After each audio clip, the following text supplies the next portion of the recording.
Samsung released its new flagship smartphone, the Galaxy S23 series, and it's been impressing users left and right. However, just a few days later, OnePlus announced its latest flagship, the OnePlus 11 Pro.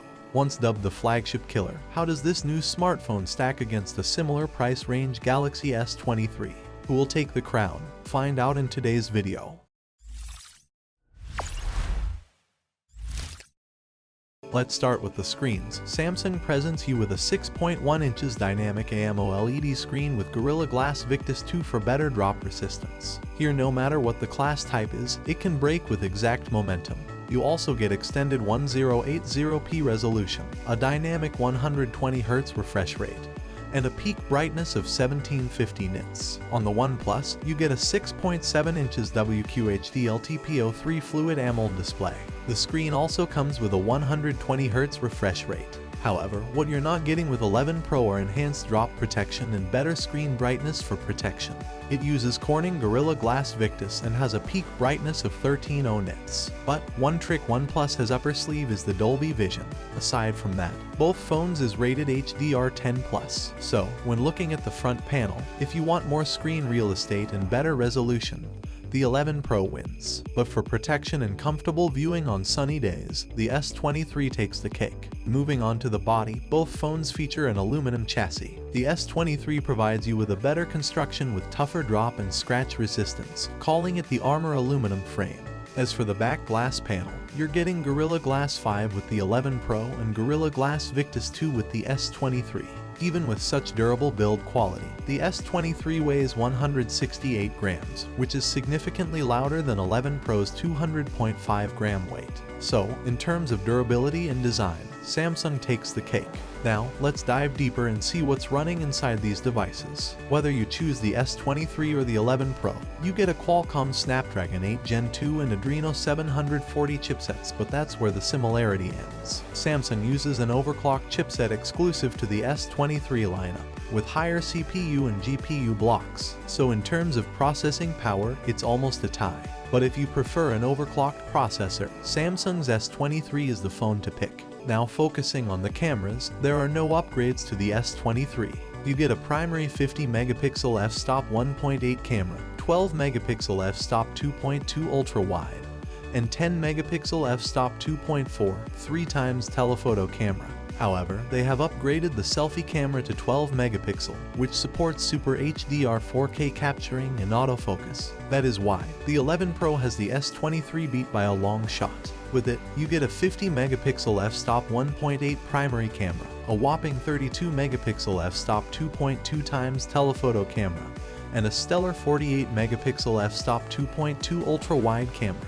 OnePlus also brings a 16 megapixel selfie camera, but with no 4K recording. The best part is that you're getting the famous Hasselblad color calibration. Now, regarding recording capabilities, with the S23 you get 8K at 24 or 30 FPS and 4K at 30 or 60 FPS, whichever you prefer.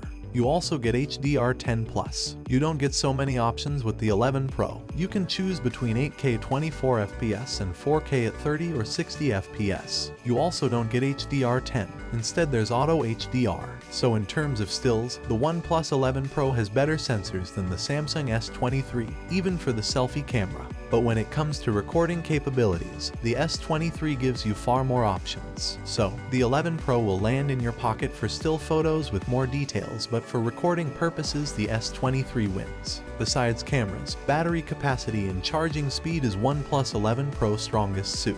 With 11 Pro, you get a 5000 mAh battery, more than enough to last a day. What's better is that it supports 100-watt pot delivery, juicing every phone from 1 to 100 in just 25 minutes. On the contrary, Samsung drops the ball hard when it comes to battery life and charging speed. You only get a 3900 mAh battery with only a 25-watt charging speed. With that, you can and hope to get 1 to 50% in just 30 minutes. So, for almost the same amount of time, you can get a fully charged 11 Pro versus a half-charged S23. It's an easy win for the 11 Pro. Performance is what makes or breaks a phone, regardless of the hardware and software. If performance is not satisfactory, then having the best features really don't matter. As per the Antutu benchmark, the S23 scores 123,175 points and the 11 Pro gets 114,661 points. Running these through Geekbench, Samsung scores 4,950 while OnePlus finishes with 4,899 points. Samsung's new memory seems to be making the S23 run laps around the 11 Pro. However, despite having an overclocked CPU, the difference in score between the two phones isn't really that crazy. But if you're a gamer, the S23 will win your heart instantly. So, in a smartphone game, it's important to keep the expectations consistent. Even though OnePlus 11 is good, but the same cannot be said about a 10 or 9. Here Samsung wins the game. In some regards, especially with the camera module, OnePlus 11 Pro shot ahead of the S23. But in other cases not so much. What do you think? Which one of these smartphones will you carry? And as for everything else, don't forget to like, share, subscribe and hit the bell icon if you want more content like this on your feed.